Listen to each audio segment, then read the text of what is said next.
สวัสดีท่านผู้ชมที่เคารพวันนี้ทีมงานข่าวโทรภาพของทัพพาประธานมาติดตามพิธีแห่พระสัตว์เพลิงในงานบุญนมัสการพระธาตุหลวงเวียงจันทร์ประจำปี 2025 ซึ่งว่าเป็นบุญปังใหญ่ของปวงชนลาวทั้งชาติที่ปฏิบัติสืบทอดกันมาแต่บูหาการเว้ารวมว่าเฉพาะก็คือชาวนครหลวงเวียงจันทร์ของพวกเราซึ่งว่าภาพบรรยากาศจะเป็นอะไรนั้นเชิญประธานติดตามรับชมพิธีแห่พระสัตว์เพลิงในงานบุญนมัสการพระธาตุหลวงเวียงจันทร์ได้จัดขึ้นในวันที่ 4 พฤศจิกายน 2025 โดยได้เต้าโฮมกันที่วัดหนองบอนแล้วแห่เข้ามากลุ่มมะเหรียญธาตุหลวง3 ฮอบเพื่อเป็นการสักการะบูชา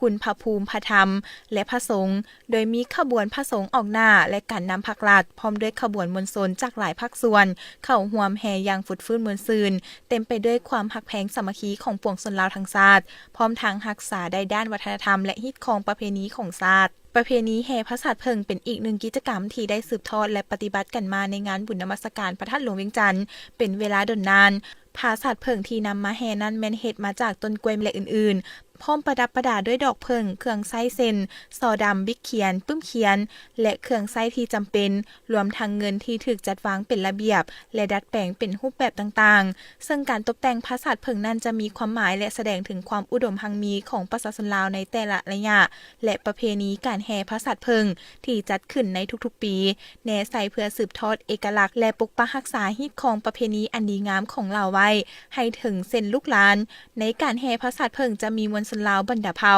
บ่ว่าจะเป็นผู้เฒ่าผู้แก่สาวหนุ่มหญิงชายเด็กน้อยก็ได้เข้าร่วมอย่างฟุดฟื้นมวลซืนผู้ชายนุ่งถือสุภาพส่วนแม่หญิงก็นุ่งถือตามเอกลักษณ์ของแม่หญิงลาวเส้นนุ่งสิ้นไหมเสื้อไหมเบียงแพโดยถือพระสัตว์เพลิงแห่ไปตามขบวนการแห่พระสัตว์เพลิงแมนผสมผสานด้วยเสียงขับเสียงรำจากท้องถิ่นต่างๆที่ฟังแล้วเป็นตาสะอ่อนใจ